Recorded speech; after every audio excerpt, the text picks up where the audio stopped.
سیدتنا خدیجہ رضی اللہ عنہا نے رسول اللہ صلی اللہ علیہ وآلہ وسلم کو پیغام نکاح کیوں بھیجا تھا؟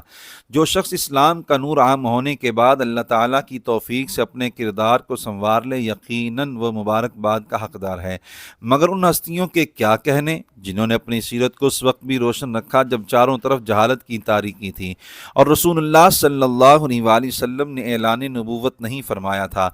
ام المومنین ام القاسم سیدہ قریش حضرت خدیجۃ الکبریٰ رضی اللہ تعالی عنہا بھی انہی شخصیات میں سے ہیں۔ آپ قریش کی مالدار ترین خاتون تھیں۔ نام نہاد روشن خیال یہ تو بتاتے ہیں کہ آپ تجارت فرماتی اور معاشرتی سرگرمیوں میں حصہ لیتی تھیں، مگر یہ نہیں بتاتے کہ آپ ایک گھریلو خاتون تھیں اور ایسی عفیفہ و پاک دامن تھیں کہ تجارت کے لیے خود گھر سے باہر نہیں جاتی تھیں، بلکہ دوسروں کو اپنا مال بطور مضاربت دے کر شام وغیرہ کی طرف تجارت کے لیے بھیجا کرتی تھیں۔ سرور دو عالم صلی اللہ علیہ وآلہ وسلم کے نکاح میں آنے سے پہلے انہوں نے تجارت کے لیے اپنا مال حضور صلی اللہ علیہ وآلہ وسلم کی خدمت میں بھیجا تھا، جس کے تذکرہ سے ان کی بلند سوچ کا اظہار ہوتا ہے۔ مورخین نے لکھا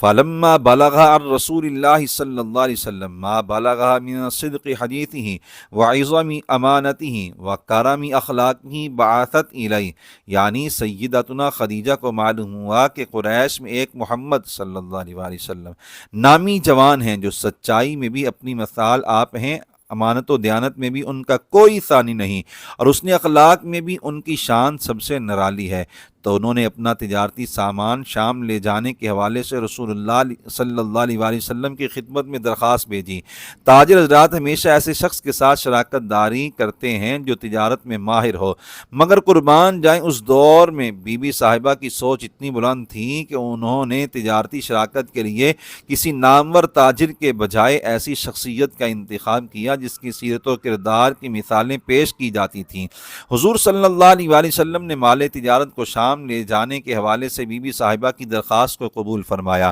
انہوں نے آپ صلی اللہ علیہ وآلہ وسلم کے ساتھ اپنے غلام میسرہ کو بھیجا۔ میسرہ نے واپسی پر بی بی صاحبہ کو بحیرہ راہب کی پیشین گوئی بتائی اور سخت دھوپ میں فرشتوں کے سایہ کرنے سے متعلق بھی آگاہ کیا، جس کے بعد حضرت خدیجہ نے رسول اللہ صلی اللہ علیہ وآلہ وسلم کو نکاح کا پیغام بھیجا۔ پیغام نکاح کے تذکرہ سے پہلے اس بات پر غور کیجئے کہ اس وقت معاشرے میں بی بی صاحبہ کی حیثیت کیا تھی۔ تاریخ میں ہے وَكَانَتْ خَدِيجَةُ يَوْمَئِذٍ أَوْسَطَ نِسَاءِ قُرَيْشٍ نَسَبًا وَأَعْظَمَهُنَّ شَرَفًا وَأَكْثَرَهُنَّ مَالًا، قریش کی خواتین میں سیدتنا خدیجہ کا نسب سب سے عالی تھا، ان کا شرف سب سے عظیم تھا اور ان کے پاس مال بھی سب سے بڑھ کر تھا۔ مورخین نے مزید لکھا کُلُّ قَوْمِهَا كَانَ حَرِيصًا عَلَى ذَلِكَ مِنْهَا لَوْ يَقْدِرُ عَلَيْهِ، بس چلتا تو قوم کے بڑے لوگ ان کے ساتھ نکاح کی چاہت رکھتے تھے۔ قربان جائیں اس پاکیزہ کردار خاتون نے کسی کی بات کو وقت و حیثیت نہیں دی اور امام الانبیاء صلی اللہ علیہ وآلہ وسلم کی بارگاہ میں خود پیغام نکاح بھیجا۔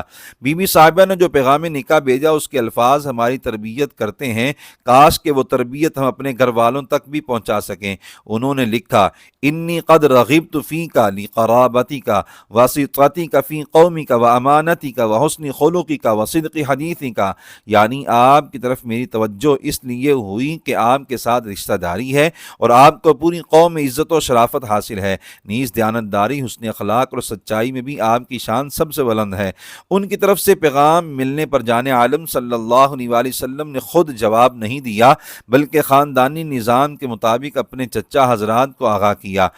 چنانچہ سیدنا امیر حمزہ رضی اللہ تعالیٰ نے اپنے محترم بھتیجے کے ہمراہ حضرت خدیجہ رضی اللہ تعالیٰ عنہا کے والد خویلد کے پاس تشریف لے گئے اور نکاح کی بات چیت شروع کی۔ لمحہ فکریہ، ہم نے اس دور میں آنکھ کھولی ہے جب اسلام کی روشنی چہار دانگ عالم میں پھیل چکی ہے۔ کبھی غور کیجئے کہ کیا آج دور اسلام میں ہماری ماؤں، بہنوں اور بیٹیوں کی سوچ اتنی بلند ہے جتنی دور جاہلیت میں حضرت خدیجہ صدیقہ رضی اللہ عنہا کی تھی؟ کیا رشتوں کی تلاش میں ہمارا بھی وہی معیار ہے جو حضرت ماں جی کا تھا؟ اگر نہیں تو پھر ہمیں اپنی امی جان رضی اللہ عنہا کی حسین سیرت سے تربیت دینی چاہیے۔